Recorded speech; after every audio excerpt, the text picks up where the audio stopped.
Masonic Lite podcast. This is Past Master Moira calling. I'd like to congratulate you on your 100th episode. Can't believe you cast of characters have hung in there that long. Can't believe Merris is still alive, but with modern medicine, anything is possible today. Hope you make 200 episodes. Look forward to listening to you in the future. Bye. Cue up the chickens! From the new recording lair located deep beneath the Wine and Spirit store in Ephrata, Pennsylvania. You're listening to the Masonic Lite podcast. Studio 665 presents Masonic Lite Podcast. This show is recorded by Masons, for Masons, and is for entertainment purposes only. And please, no wagering. This podcast is not endorsed by any Grand Lodge, and the ridiculous ramblings of the hosts are their own. And now, here's your host.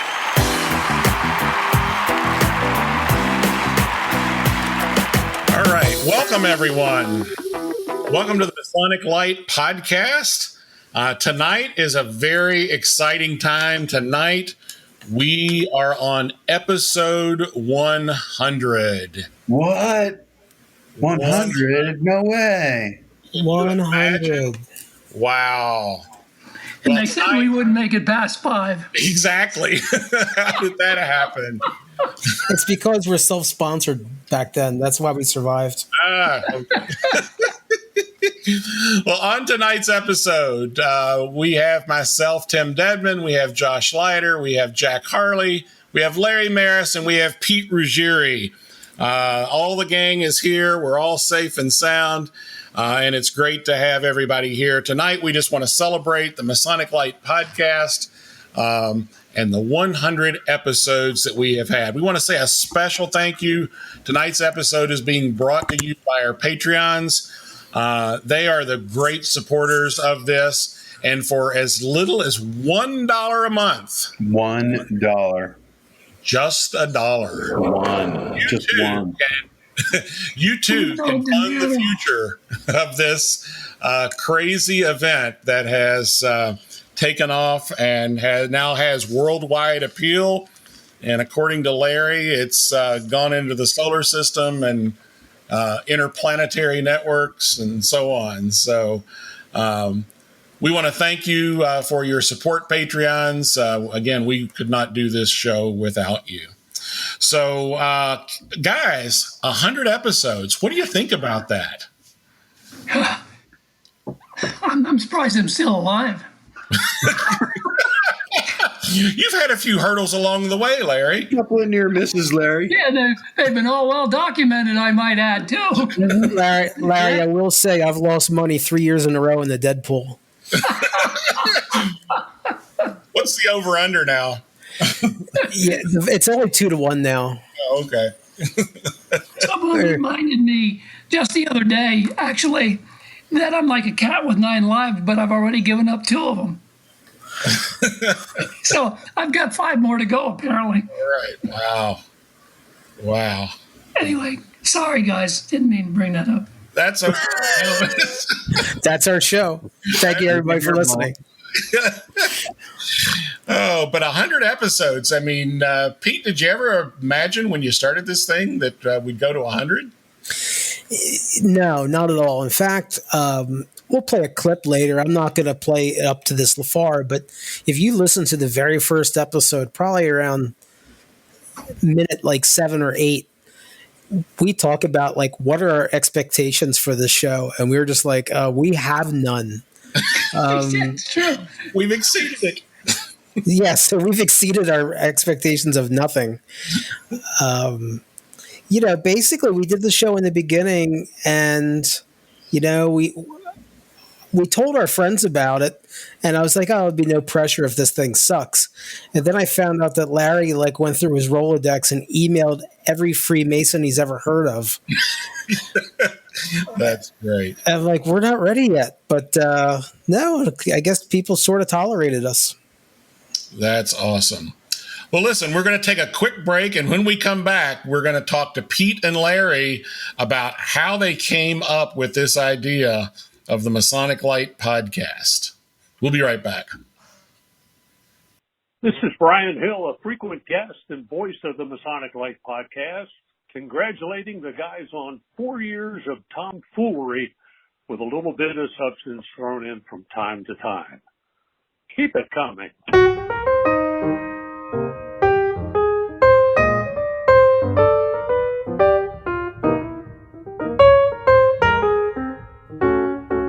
Why choose George J. Grove & Sons for your next home improvement project?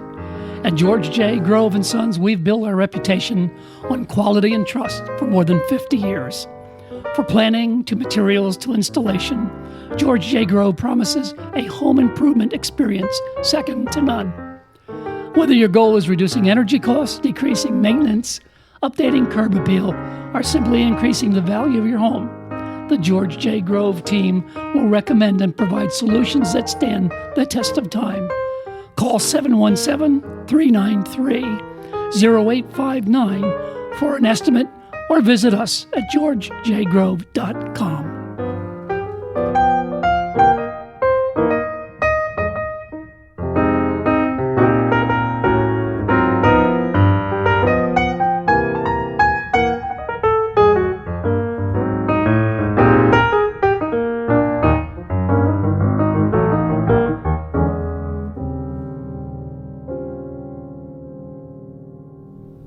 Hello, Masonic Lite Podcast. This is Jay Laser from Effort Lodge 665. Congratulations on your anniversary. We look forward to hearing more and more and more from you guys, so keep it up. Love it. Thanks.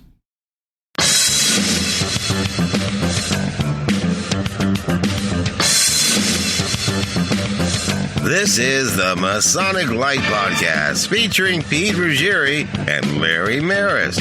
A non-stuffy, somewhat humorous approach to understanding our craft. We guarantee you'll have a good time or your money back. This podcast is not endorsed or approved by the Grand Lodge or any jurisdiction. In fact, they'll probably hate it. And now, here's our hosts, Pete Ruggieri and Larry Merris. Well, hey there, Larry. Welcome. Hey, good morning, Pete. So you got to hear our intro for the first time. I thought it was fantastic. It's great. He's got a whole Bill Cosby thing kind of going on there. So he's and he works cheap. He's $5. So that's excellent. Nice frugal guy. So welcome everybody. If you're listening in on this, some of the initial fans will probably know us because we've invited a lot of our friends to listen to this thing. But hopefully we'll make a lot of new friends as we go on. That's true. As a matter of fact, I think I invited the whole world to listen, literally and figuratively. That's right.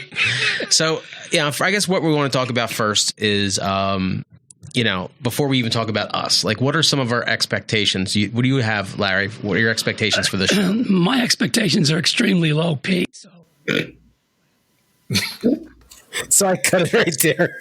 That is awesome. So that was episode one of the Masonic Lite podcast on July the 30th, 2016. Pete Ruggieri was 15 years old, Exactly. And Larry Merris had vocal cords. So there you go. So, man, wow, have things changed? So, Pete and Larry, share with us your all's thoughts leading up to that episode. Where did you get the idea? How did you come about doing it? What were the steps you took to finally get to whatever that crazy voice was that sounded like the guy with the tracheotomy doing the intro there? That was wild. Oh, wow. I had never listened to a podcast before in my life,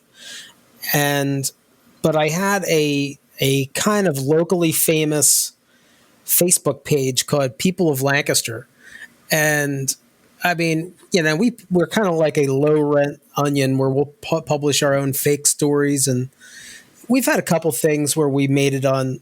We get pretty big when like Snopes has to debunk your story, so that's like So my highlight is I've had ice cream. yeah, that was one of them. Yeah, I've had like 4 or 5 articles that they had to debunk. So that kind of was I'm like, oh, is this my 15 minutes of fame, like on Scrapple ice cream? But so we started doing that for a little while because a friend of ours tried to open a new business. He wanted to do a podcast studio.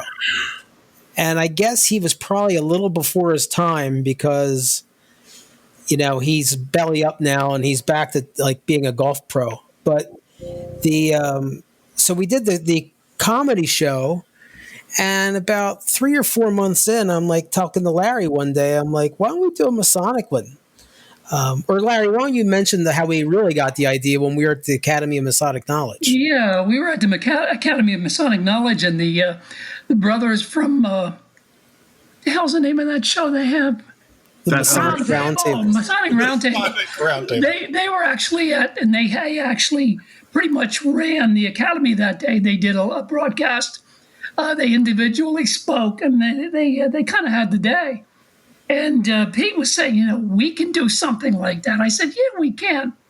Not to demean the brothers at the Roundtable, but they're really a bunch of nerds. It's serious talking. And we decided that we had to do something. Larry, I think, Larry, what you're trying to say is they're intelligent and educated, and we're just a couple of slobs. Yeah. What was it that one of the guys said that we're the Pabst Blue Ribbon of Masonic podcasts, the PBR group. Yeah, anyway. But yeah, that's how we got the idea. Pete said, we could do something like this. I said, oh, yeah, we could. And we did. And you did. So how did you, getting the studio, you mentioned, was it in this friend's new podcasting studio you went to? Yeah. So what we did is like immediately after we got done recording the People of Lancaster podcast, we rolled Larry in and we kicked the rest of my old cast out. And it was just Larry and I and the guy that owned the studio, and his name's Mason. He's not a Mason, but his name's Mason. And, we basically rented the studio for an hour. So he had our intro music. He had any commercials. So when he said go, we just went. He started playing the music. And, then we started talking. And then when he gave us a sign, we went to break. So when it got done, at 40 minutes of that first episode, all the commercial, it was pretty much ready to upload. There was not any post-production. It was just ready. And, it's kind of, I'm going to try and get Mason to call in before we publish this, but, we're kind of his success story, and we were kind of an afterthought back then, but I don't think any of his other shows have made it past episode 20, and we're at episode 100. That's incredible. So, Larry, you've been involved in a lot of different groups and stuff. When you and Pete were first putting this together, what kind of response were you getting from the people? You said you invited everybody you knew Masonically in the world. What kind of response were you getting back then? Because the idea of podcasts was still pretty new at that point. Well, yeah, it was. And a lot of the people that I invited didn't even have internet, but that's changed, of course. I think the most common answer was, what's a podcast? Yeah, exactly. And to be honest with you, numerically, because Mason, the producer at the studio, was keeping track of our listening base and how many people were getting to listen to each one of our shows. And so we kind of had indications before we recorded the next show whether or not we were gaining more listeners. And I think with each show we were gaining more listeners, but they weren't vast numbers. But that is until one of my favorite episodes, but we're not going to get there yet, but we'll talk about that, because that was a show that when we recorded, it is actually episode 9, we had Reverend Dr. Chris Rodkey on the show. And the very next week when we went into the studio to record it, Mason said to us, "You guys have something here." He said, "Your numbers went through the roof." And Pete and I just couldn't believe it. And that's when things started to change.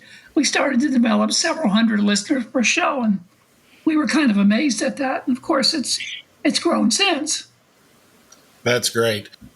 Where were you coming up with topics in those early episodes? If you look at the titles, a lot of them were individually driven. Like the next one was Seth Anthony, and then Jason Lewis, and then Dick Kenna, etc.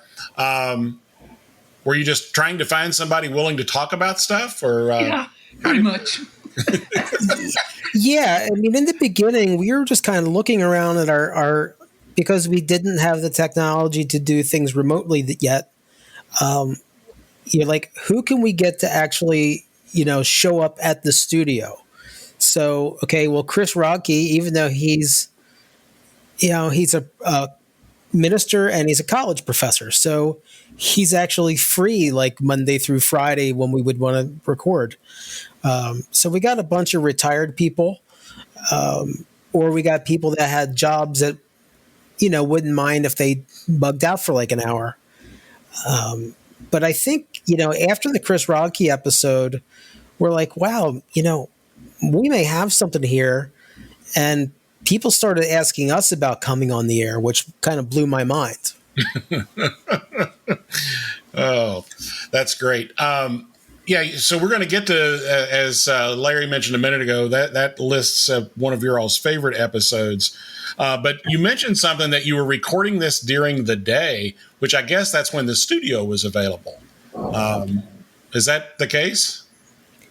Yeah, I mean, I totally forgot. It's a blur now, but I remember it was daylight. It was Sunday morning at 9 o'clock. I remember coming in on a Sunday. Sunday morning at 9 o'clock. Oh, wow. In Lancaster County. Yeah. Downtown the city of Lancaster. There was no traffic. Yeah, because they were all in church. We would have a pre-production meeting at Panera's and then go to the studio. Yeah. Uh-huh. We used to do things a little bit different in those days. I think we were really maybe a little bit better organized than we are today, although we're pretty good. Well, I think we had the pressure with the way we had that the time is that we really had to have like an outline, and that we've gotten with subsequent producers, we've gotten lazy, and we just hope that like Jason and then now Josh can like fix our mistakes. Which they do very well. They do an excellent job. So is this where I'm supposed to ask them about stuff? This would be a great transition. Okay. If we were organized and had an outline, then I would know that this is the period at which I'm supposed to ask. Let's start with Larry. Larry, in all these 100 of episodes, what was your favorite episode so far, since this is the first 100? I've had 3, but we're only going to be basically playing clips for 2. One of my favorite was episode number 8. And you know why that was? Because you showed up as a first-time host. I mean, you were a guest, I think, in episode 5, but you became an actual host on episode 8. And we have some good clips in there for that. I really do.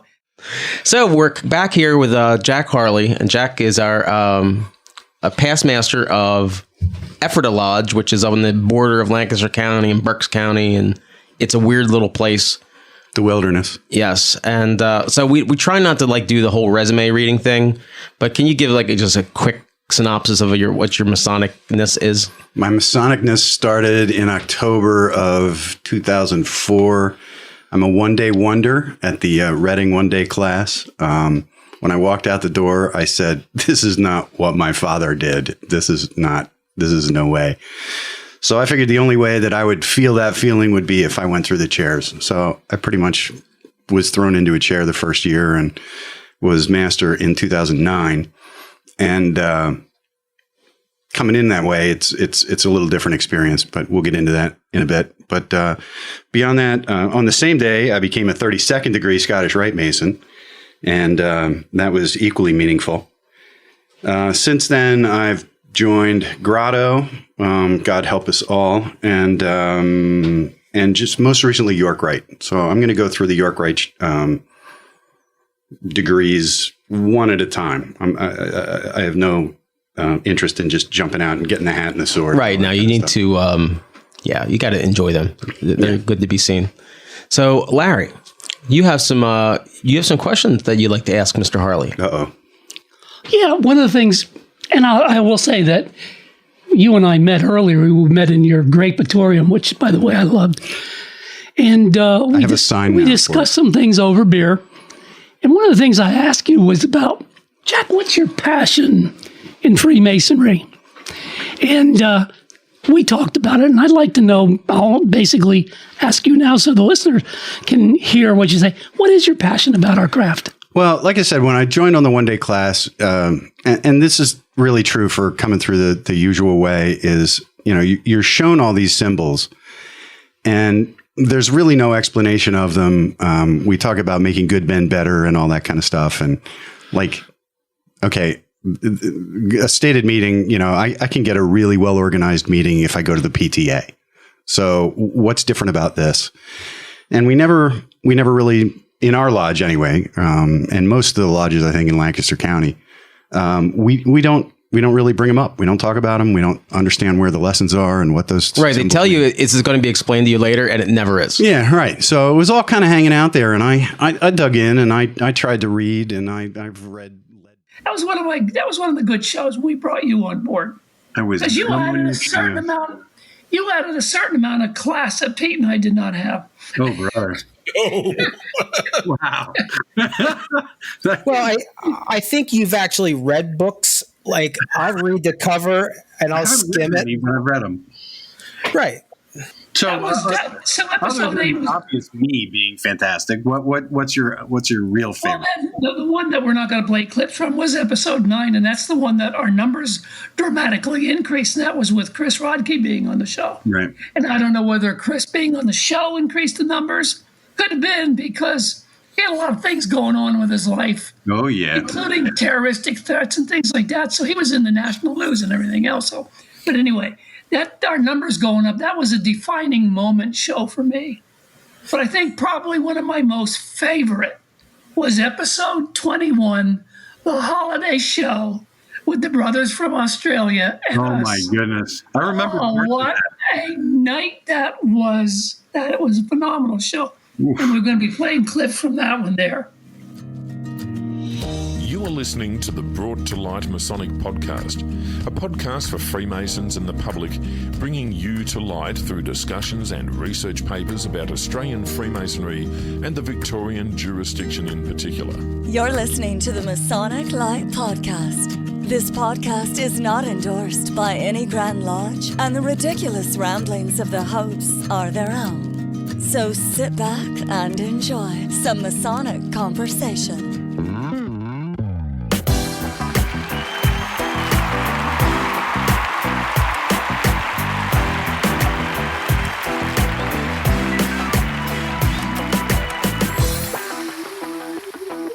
We're on. Hello, everyone. Welcome to a very special episode of the Brought to Light Masonic Podcast and the Masonic Lite Podcast, hosted here at Christmas Eve in Australia and who knows what date in the US.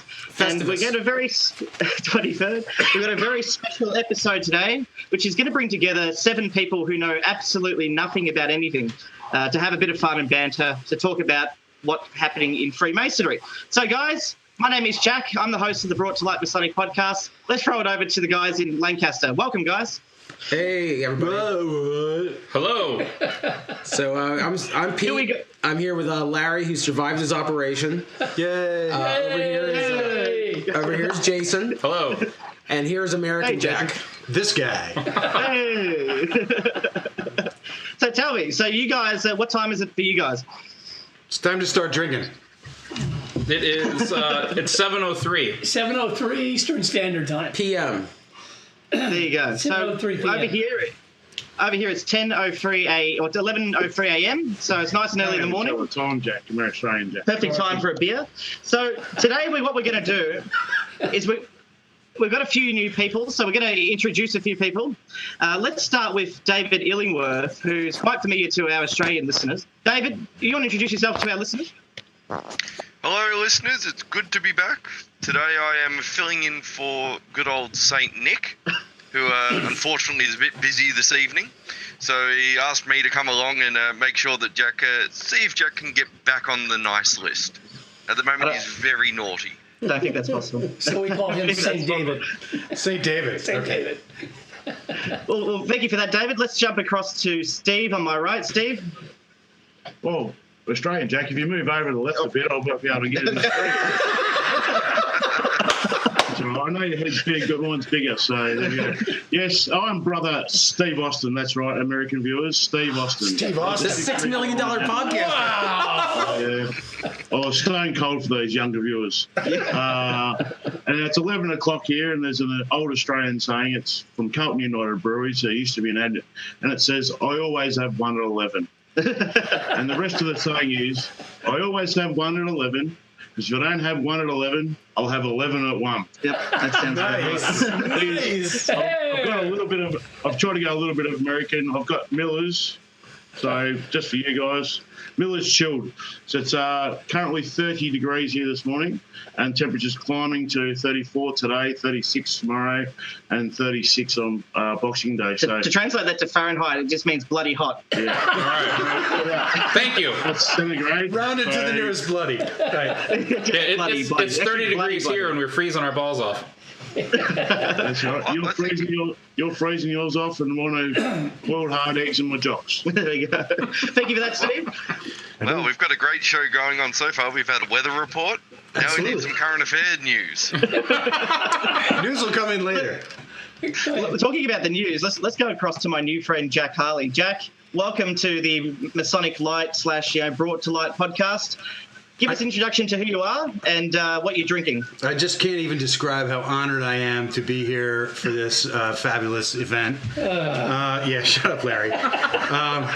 So I'm Jack Harley. I'm the resident serious person who comes in every once in a while and speaks of things Masonic and bores everybody to death. So I am drinking some kind of like rum concoction.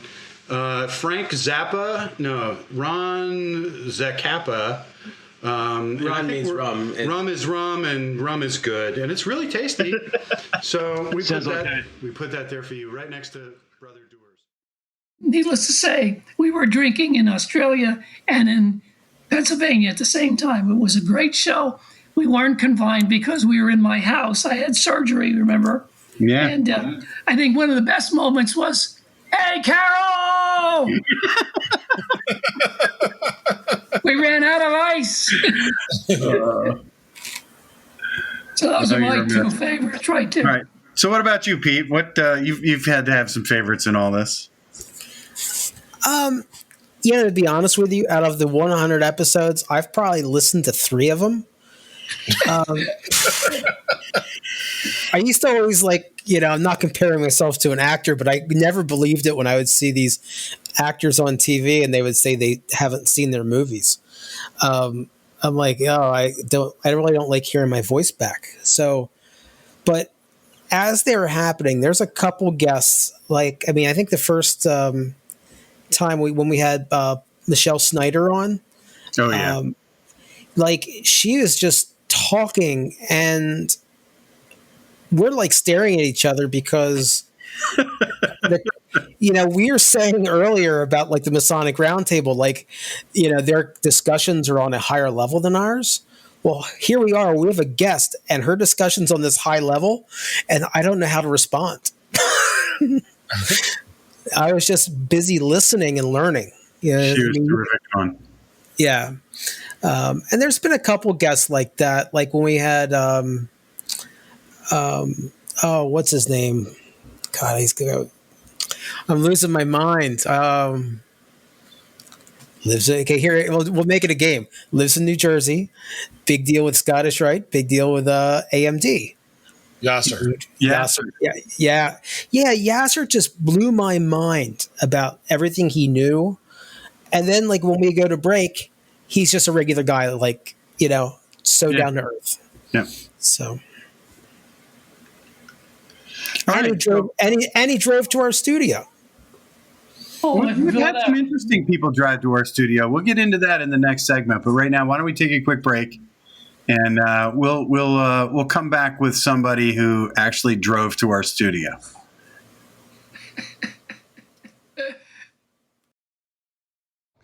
Hello? Hello? Is this the headquarters of Black Lives Matter?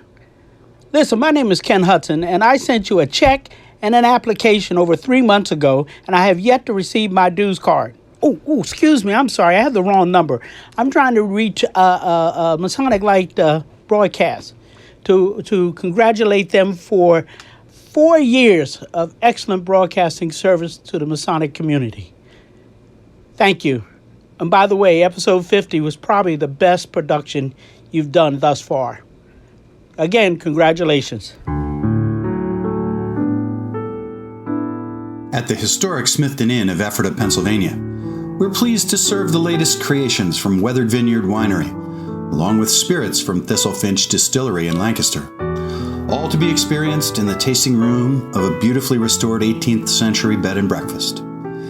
Cigars by D&S Cigar are available for your enjoyment in the courtyard. The historic Smithton Inn is convenient to Lancaster County's most interesting attractions. Just minutes from the Ephrata Cloister and the Green Dragon Farmers Market. And a short drive can get you to charming Lidditz, thriving downtown Lancaster, as well as Hershey, Bird in Hand, and Intercourse. Or Valley Forge and Gettysburg. Whether you're looking for a romantic getaway or an active vacation full of sightseeing and attractions, the historic Smithton Inn will be a welcoming oasis from everyday life, one that you'll want to visit again and again. Stop in and visit at 900 West Main Street in Ephrata, Pennsylvania, or check out our website at historicsmithtoninn.com, or simply call us at 717-733-6094. Just ask for Pastmaster Dave.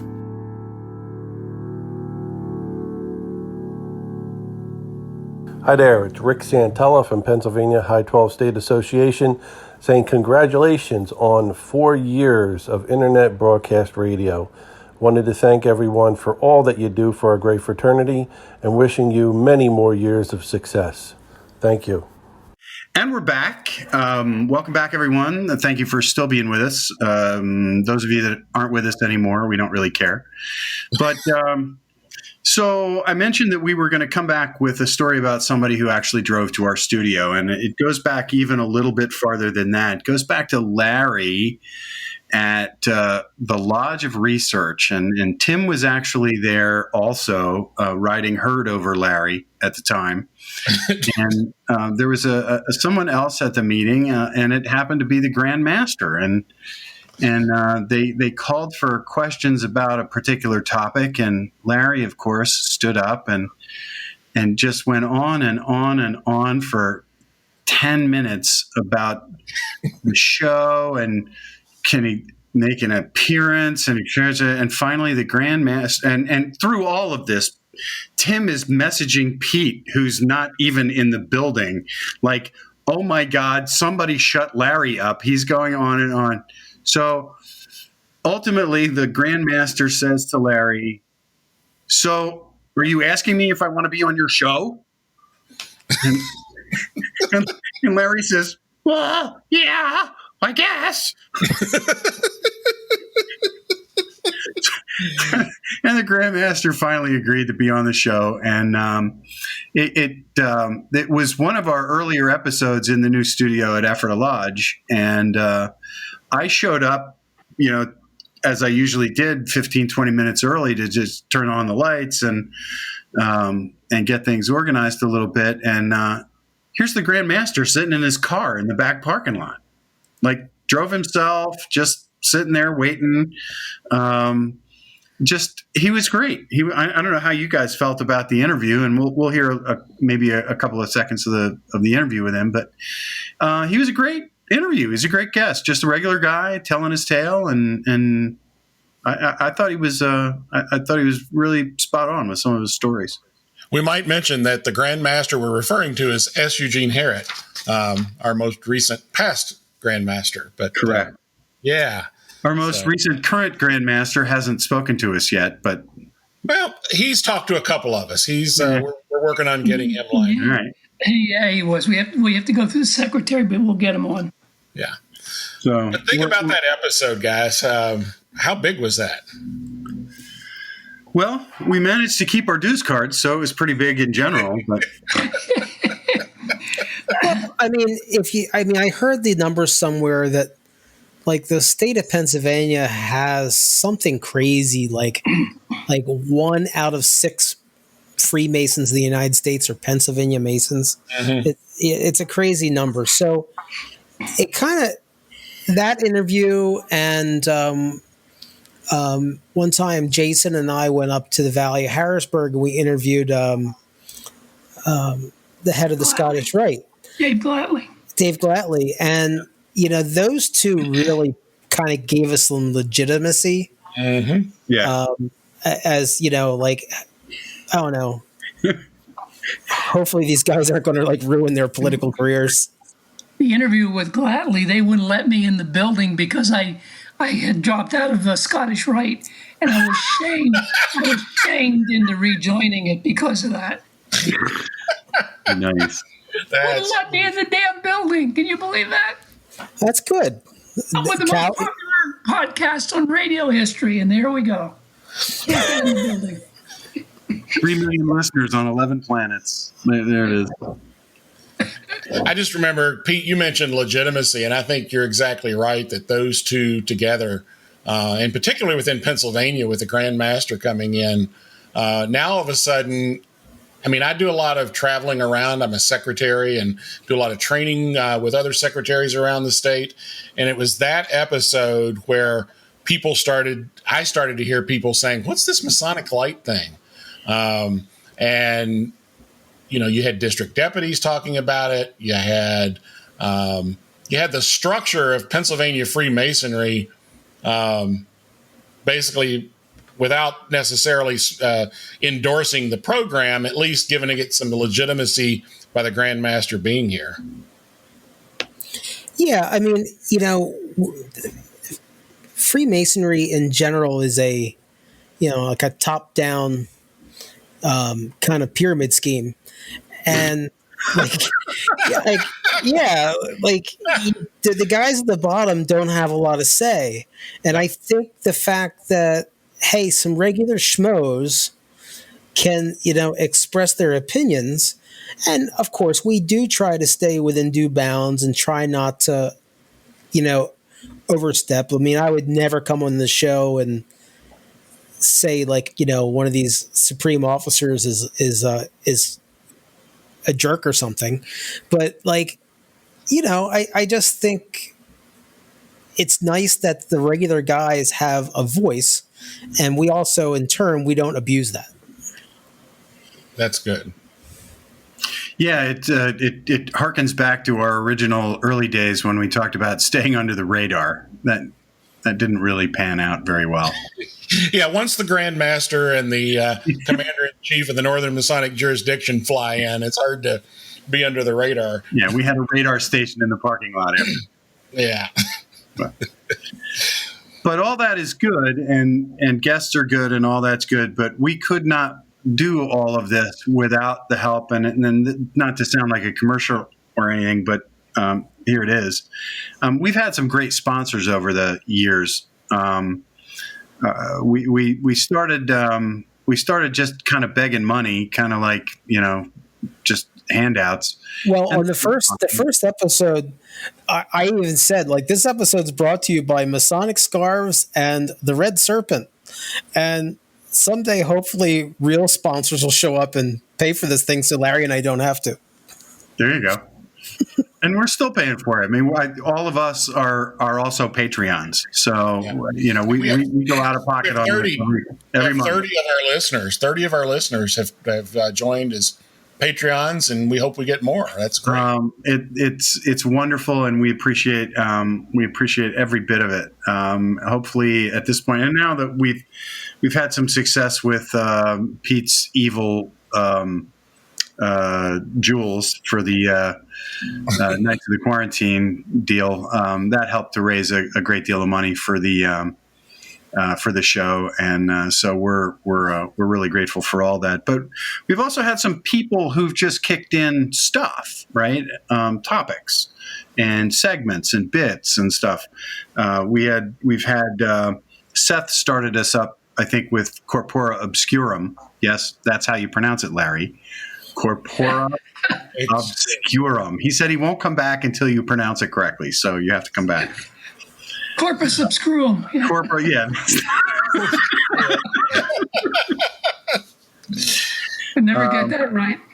So Seth doing that, and Michelle Snyder with her kind of cool drops about myths and mythology, and Jim Stevens talking to us about lodge business, and just all of the people that have contributed. Who am I missing there, guys? Anybody? Well, lately we've added our biggest hit, Dutchy Doug.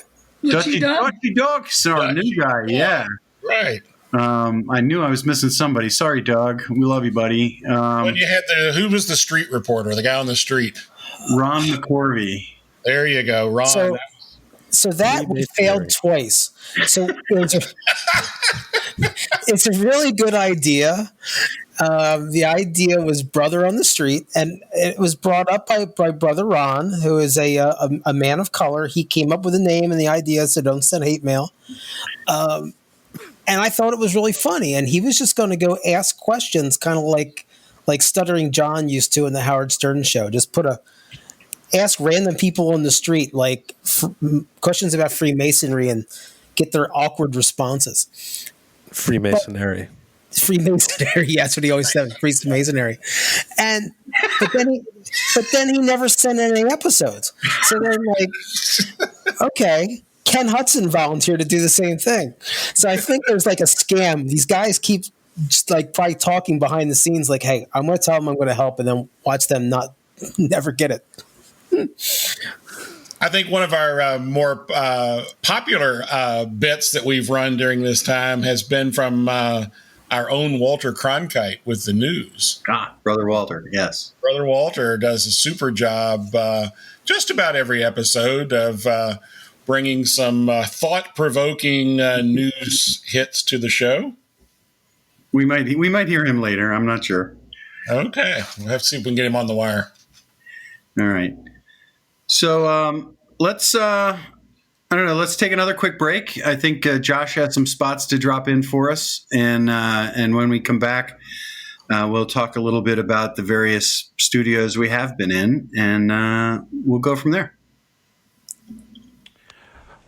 Wow, guys, 100 episodes. That's actually like a big deal, and you should be very proud of that. You've managed to keep Larry alive for 100 episodes. It's a little touch and go there for a bit, but you've done it. It's not even like a Weekend at Bernie's thing. For that, you should be super proud. Best wishes on 100 episodes, and here's to 100 more. Brother Seth Anthony, past master, sometimes guest, mostly full of shenanigans. This episode of Masonic Lite Podcast is sponsored by the Commodore Perry Service Plaza, located on the scenic Ohio Turnpike, rated by Condé Nast Travel as the crown jewel of the Buckeye State. The Commodore Perry Service Plaza features renovated restrooms with those fancy high-efficiency hand dryers. So next time you're passing through Ohio to get somewhere else, stop on by. Okay. So we add another state to the many states we can't go to anymore. Okay, we are back. Wow. One bit that we did not mention a moment ago is our own Jeff Moyer, the past master, who provides us with very helpful critique on most all of our episodes. And so most of his attention goes to Larry, but he's given good and challenging comments for all of us, and I think he's helped the show a lot. And I just wanted to make sure we mentioned past master Moyer as we proceed forward. So that's Larry's man crush right there. There you go. That's the man crush for Larry. All right. So over the 4 years now that Masonic Lite podcast has been in production, it's basically had three homes. We've mentioned one of them earlier on, and that was, did that studio have a name, or was it just the downtown studio? It was Lancaster Podcast Studio. Okay, so the Lancaster Podcast Studio. And then at some point we moved to Monarch Studios, which was in Pete's basement. And we're now, as we mentioned earlier, in Studio 665 in the confines of Ephrata Lodge. All of these are great places and some great history. Pete and Larry in particular, and Jack, feel free to jump in here. What are your thoughts about all the various studios that we've been in? Obviously going from a very professional place to maybe a not so, but certainly a functional place, and then finally ending up where we are today. Well, the professional studio, I mean, it was kind of nice because we were forced to get our ducks in a row before we got there. And we were also forced to kind of to conserve time. And now we just kind of like let happen what happens. But on those early shows, it was kind of funny. I think on episode 3, our buddy Jason Lewis came on the show, and as a guest, because he was younger than us, and we kind of said, hey, we want like a younger brother's perspective. Well, then he just started inviting himself back week after week to just crash and sit down. Well, because he used to work at Guitar Center and he's like a technology guy, when we lost that studio, he became our go-to because he actually owned recording equipment. So that helps. So he became our producer, and he produced 50, 60 episodes for us. And so a big shout out to Jason. We wouldn't be here without him. Yeah, big thanks. And then probably around episode 6 or so, when this is still in the original studio, when Jack showed up, and then Jack too kind of like just was like a stray cat that we fed and never left. I think we all have done that. Isn't that how we've all ended up on this episode on the podcast? It was you pretty much pouring me drinks. That's what it was. It's my favorite studio so far was Pete's basement because he had a really well-stocked bar. So that was all. Monarch Studios. Those are good times. They were good times. Yeah, so I had always worry about Larry coming down my stairs, make sure somebody was walking in front of him. Somebody to land on. You mean you had to also, as I understand it, I was not fortunate enough to be part of the recording group then, but I understand that, Jack, you had a special love for oh my God, Pete's dogs. PTSD. I can't even think about going in that house without thinking about the dog. But the new dogs love me, so that makes it all better. Yeah, the older dogs were European Dobermans, and they were very, I don't know, they're very good at their job, which is protecting me. And I remember one time Jack put his hand out just to like, here, smell my hand, and it was just chomp. I love the episode. I don't remember which one it was. Pete, Stephanie had left the house, and the dogs just went crazy. And throughout the show, you can hear them going crazy. And at one point, you're like, okay, I'll be right back. And the show went on. How you had to go take care of the dogs was hilarious. They became a real kind of a co-star of some of those episodes. They were a bit. Well, the old dogs, yeah, if they thought they were home alone, they would start to howl. And I guess we were quiet enough in the basement, they just started howling upstairs, so... Well, and you mentioned our different producers, beginning with episode 67, which was actually my first episode also. Josh, the intern, joined us, and he didn't stay an intern for very long. And he has led us from 67 all the way to 100.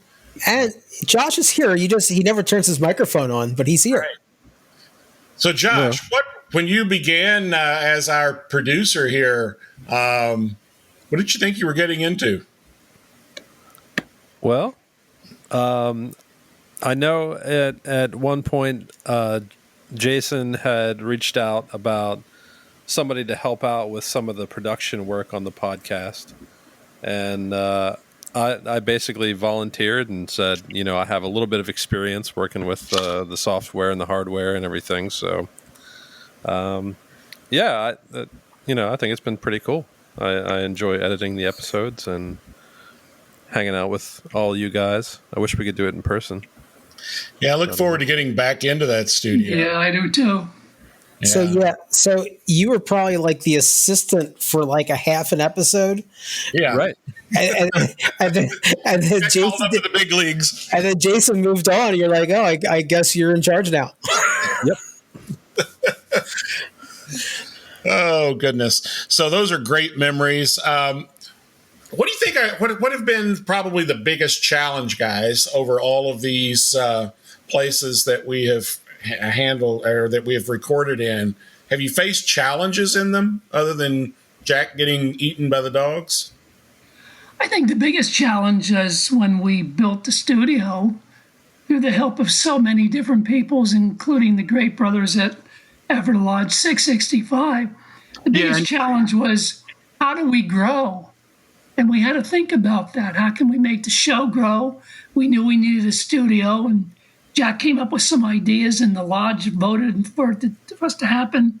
We had a lot of people that contributed money to help build the studio, put it together. I mean, that was a huge challenge coming up with the studio in Ephrata, and one that makes, I think, all of us feel a lot more comfortable with the future of the show because we have a place to call home. And we thanks Jack. One of the best things we ever did was bring Jack on board. So what can I say? Yeah. Well, I think there's due shout out to specifically to George Grove and Sons, who's long been a sponsor of the show, and you hear their advertisements once in a while. They donated a metric ton of building materials to actually construct the room, so that was huge. And then they came in and actually helped us construct the room, which I don't have the skills to do that. I don't have the skills. I don't have the tools. So that was fantastic. And then Scott Helm came in and wired the whole place for us. Yeah, exactly. So it's the money was important and it helped a great deal. But those guys pitching in that kind of stuff, that was huge. We never could have pulled it off. Not to mention the volunteers, Jack, that you brought in to help paint the place and spackle the place. And guys were loving it. They were just so excited to be a part of it. It's fun when there's something to pull people together like that. I think we need more of that in our Freemasonry, by the way. I think Sean donated a table and chairs. Then we haven't seen his next check yet, but yeah. By the way, Sean. Larry's given you that link, I believe, a couple of times. So, oh gosh, they're with. Let's face it, Sean being and I'm gonna help him out here. Being a small businessman, took a really big hit with this virus and having to close the store down for weeks at a time. Absolutely, and I respect that. I think a lot of our advertisers that advertise with us have taken a significant hit financially. So if you're in central Pennsylvania, go see Sean at DNS Cigar and buy some cigars. Buy some cigars. That's right. Absolutely. Well, guys, in the middle of March, I remember this well for a lot of different reasons. We were producing episode 93, and if you'll remember, that was Brother Ron Bates, who was had a book titled Shakespeare's Lost Purple Bloodline. Oh, where are you going with this? We all were, well, it's what happened after that that's going to lead us to where we're going. We have memories of that for lots of different reasons, but all of a sudden the entire world shut down. Our episode 94 was the quarantine show. We didn't have any idea what we were going to do. Everything just came to a grinding halt, certainly in central Pennsylvania, but literally all over the world. And, my recollections are that, it started out as, some nursing homes in Washington State, and then a few others somewhere else, and then all of a sudden in New York. And all of a sudden, boom, it was like the whole world stopped. Yep. But out of those ashes, out of that time of darkness and out of that time of depression, it was actually the quarantine show, I believe it was, where an idea was birthed. Jack, Pete, you want to talk about what happened during that next episode? I believe Seth was in studio. Well, I'll start it, then I'll turn it over to Jack because he did the vast majority of it. Seth mentioned to me, like, hey, wouldn't it be a good idea if we did, an idea about Nights of the Quarantine? I don't know if that was the exact lingo he used, but one of the things that I've always noticed about Jack is I'm an idea guy, but I'm not really good at getting stuff done. And we gave this idea to Jack, and then, man, he just took off with it. And next day he had a script. So go ahead, Jack. Well, it kind of wrote itself. I've said that a couple of times. The idea of it was obvious.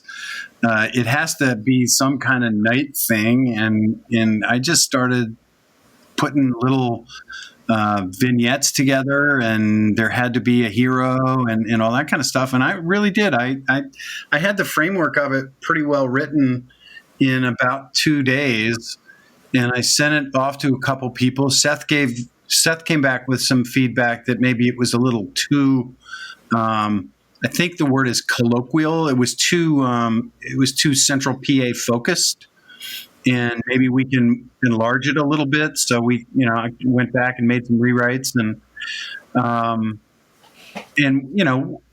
really, guys, all of you, we all thought maybe 50 or 60 people would listen to this thing live, and we put up, we had John Bridegroom make the jewels, and the first jewel that he came up with was really cool.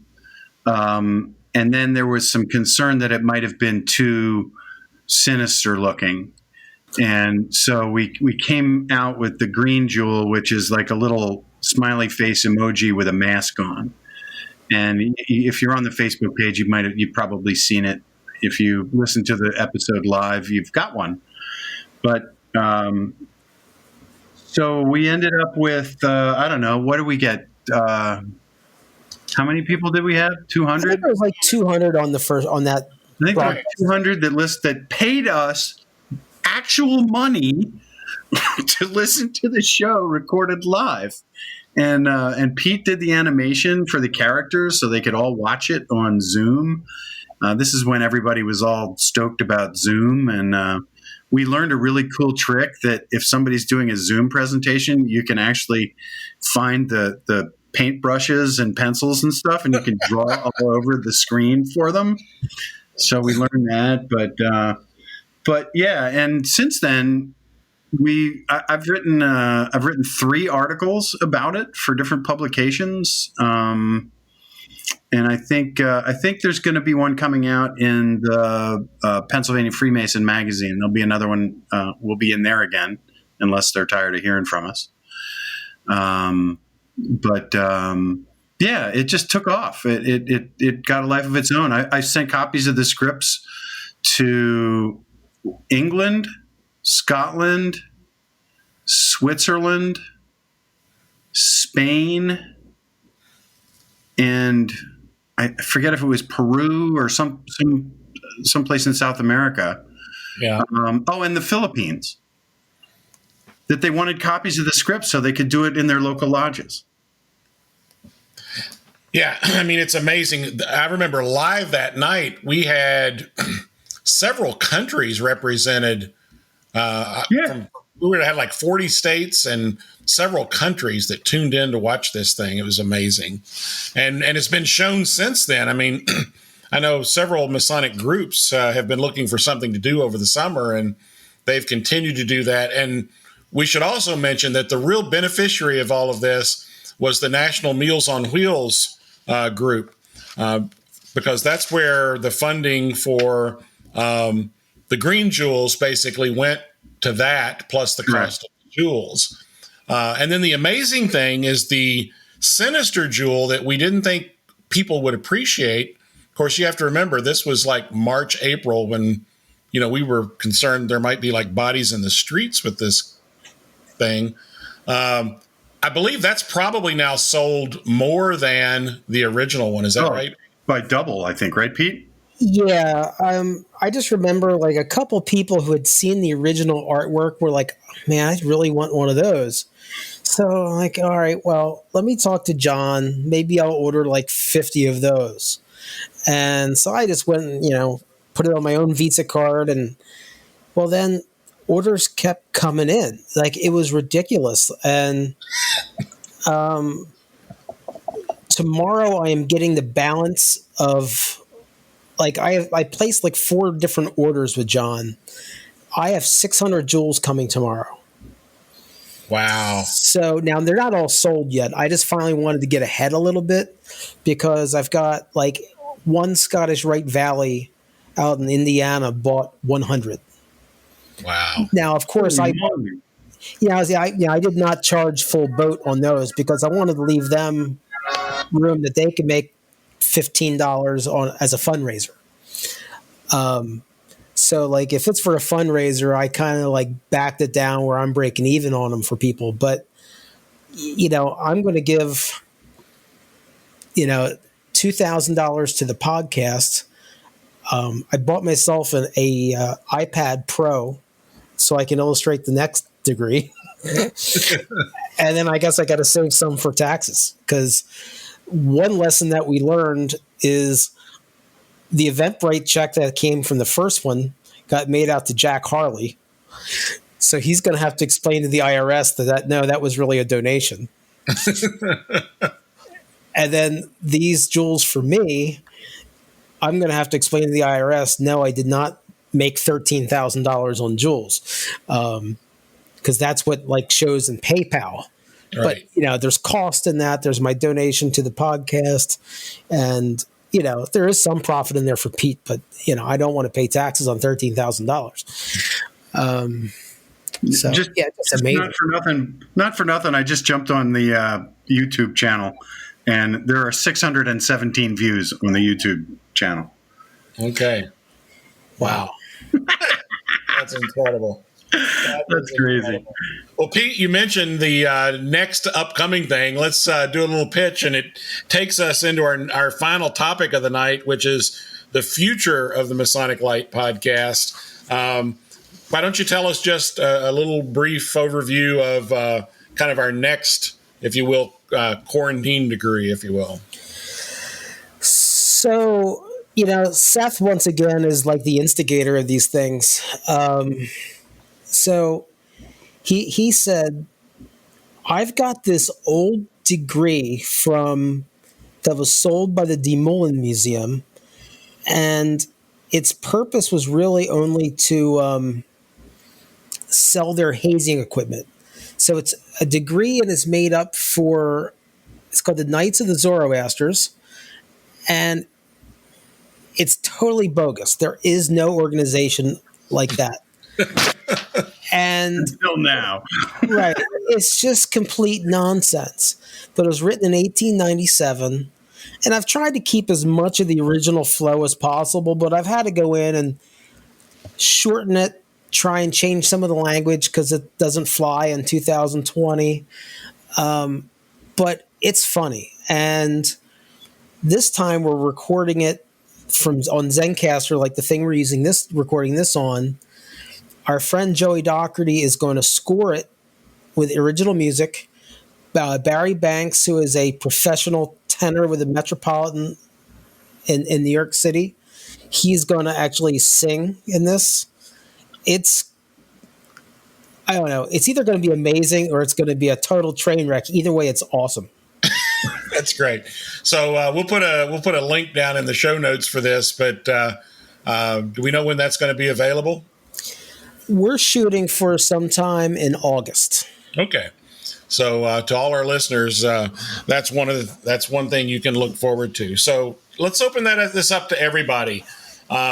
What are your thoughts? Where do you see us going in the next 50 to 100 episodes? We started out with goals that said we don't expect a whole lot. We've obviously achieved that. So what are our goals for the next 100 episodes? Get back in the studio. All right, that's a great goal. Amen. All right, Larry, what would you like to see? What would I like to see? I'd like to see my body survive for another 2 or 3 years. Holy God. Yeah, so every time I get to the studio will be an accomplishment. You know, one of the things, these episodes that we're recording remotely, we used to have natural breaks in our podcast because we could only record as long as Larry's bladder would hold out. And now we don't have that timer on us. So because he just hits the mute button and pees in a glass. Exactly. No, I still have my jug. I still have my jug from the hospital. Pete, how about you? What are your goals for the upcoming? Well, I mean, you know, I'm the guy that always has these goals of, and I think one of our most recent guests kind of like reminded me of this. I want to try and get away from there's a dead horse that we were beating for a lot of episodes about what's wrong with Freemasonry and what needs to be done to fix it. I would like to get off that dead horse and, you know, just try and be a little bit more upbeat and talk about some of the good things. Yep. I'd also like to try and do some more things live. Like I had an idea after the Zoroasters thing is done. I'll give you a teaser for something I want to do maybe in 6 months from now. So maybe Jack will want to be project manager on this. Oh Lord. I want to have a live event in a restaurant somewhere, and we can sell tickets, and it is the roast of Larry Merris. I think that's awesome. And like the old Dean Martin roasts. Yes, we can all have our different guests come up to the dais, and they can rip on all of us, and then rip on Larry, and then at the very end, Larry can come up and get even with all of us. But I just think it'll probably be too dirty for the air, but but it could be a nice event. We could shoot this and have it on YouTube even. Yeah. All right, let's talk about that. Oh. Notice how I'm quiet. Yeah. Jack, how about you? You have some goals for the future of this endeavor? I don't. I don't. I like upbeat. I think I could get on that train. I like the people that we've met along the way, and I'd like to do that more, or at least continue to do it. And I've run out of people that I know that that we've had on the show, and I'm going to throw this out to the listeners and say, along the lines of upbeat, what is your lodge been doing to bring people together to really, you know, push forward in Freemasonry and start instead of looking backwards, what are you doing to look forward?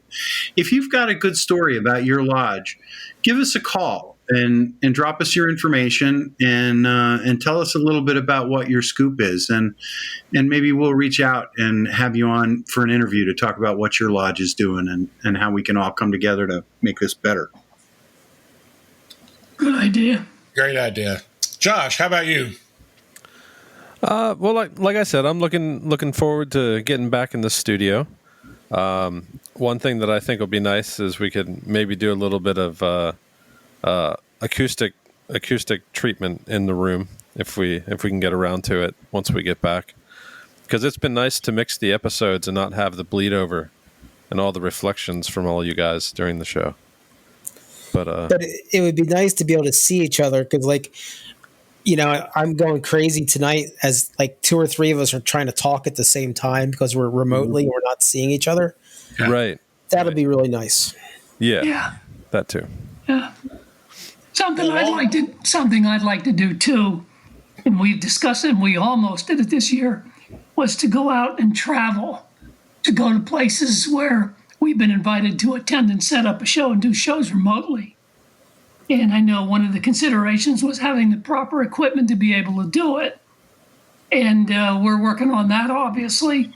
But we can't, unfortunately, because of this damn virus, do the kind of traveling we thought we'd be able to do. I think we're going to probably miss that colonial event down in where they have that battle on the river down in Brandywine, which is always a huge Masonic function. I don't think we'll be going to that. The cave degree has been canceled.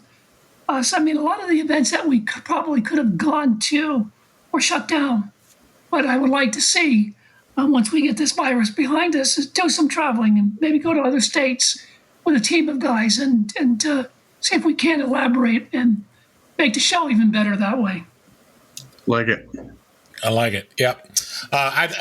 Like Jack said, I love the people we've met thus far. I look forward to meeting more interesting people. Similar to what Larry said, I look for us to go some other places. I know one of the places that I think we may still have a pin in, and I know they're actually moving forward with this, is on September the 13th.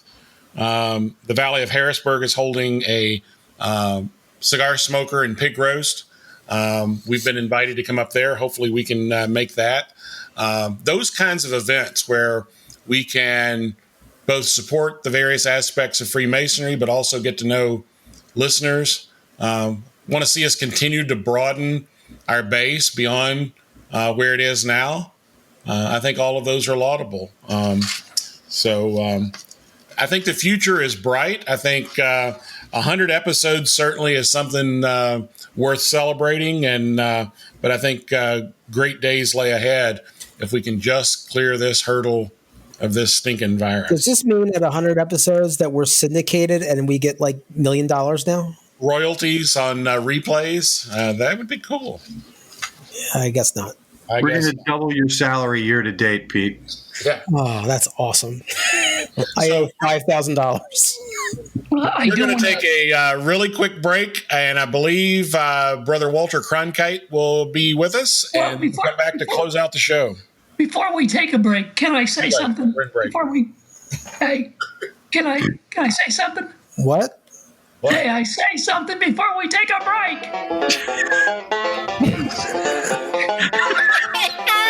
Go ahead, Larry. Not with the chicken music. Carol! Jeez. Hey, what I want to say.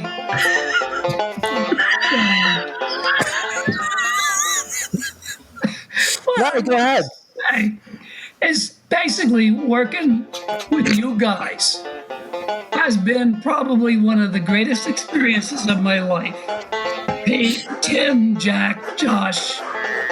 I've loved every one of you guys, and every time we're together, I just feel really great being with you. So, I mean, I'm getting that out from the bottom of my heart because you make the show, and I enjoy being with you. So, if I fall over dead tonight, at least I got that out, even with the damn music in the background. Thanks, Larry. That's great. Appreciate it. All right, we'll be right back.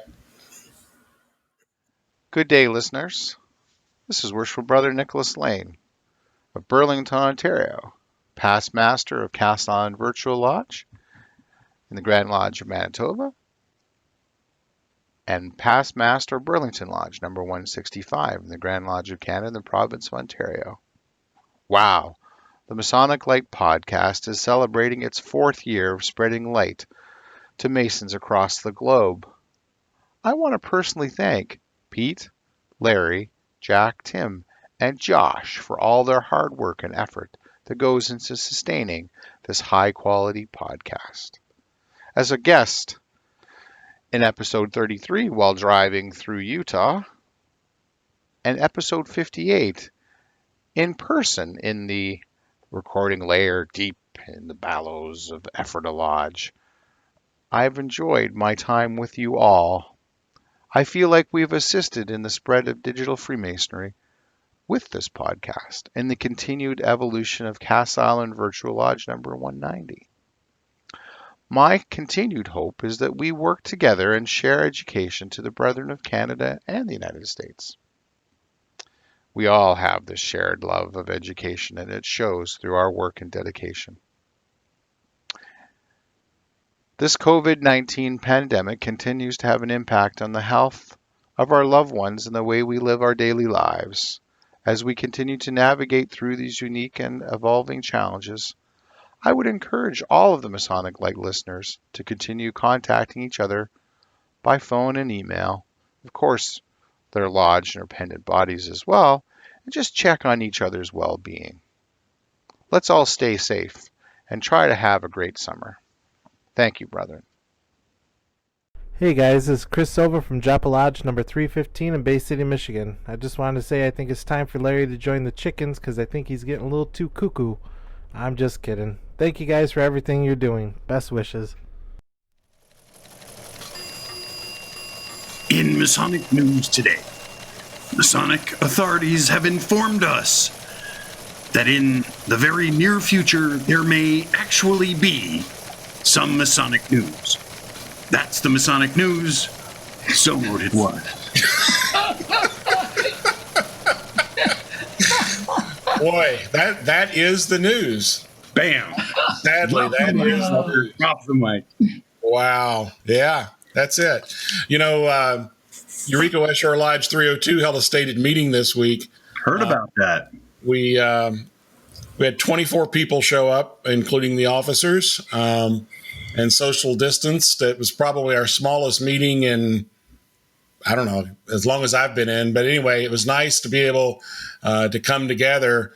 But the 2 extra meetings we had scheduled got canceled. So we're now back on hiatus again until September. So we're having a meeting of the past masters and current officers to review safety procedures. So it looks like we're going to be closed until September. Yeah. Ubar Grotto is having a, is it a meeting? I don't know what it is. Yeah, it's Steffi's Ranch. Steffi Ranch. So yeah, we're going to be at Steffi's Neverland Ranch on the 25th, and that's going to be like a barbecue. It's going to be a good time. And we'll all wear masks and socially distance each other. Exactly. And I mentioned a moment ago on September 13th, the Cigar Smoker and Pig Roast at the Valley of Harrisburg. You can get a ticket for that, $25 on the Valley website. And the 4th degree, if you've signed up, or any Valley has people who were scheduled to go to a reunion, if they want to come to that event, they can actually see the 4th degree. So that's about it, though. So, guys, thank you all for a great evening. I think reflecting back on our 100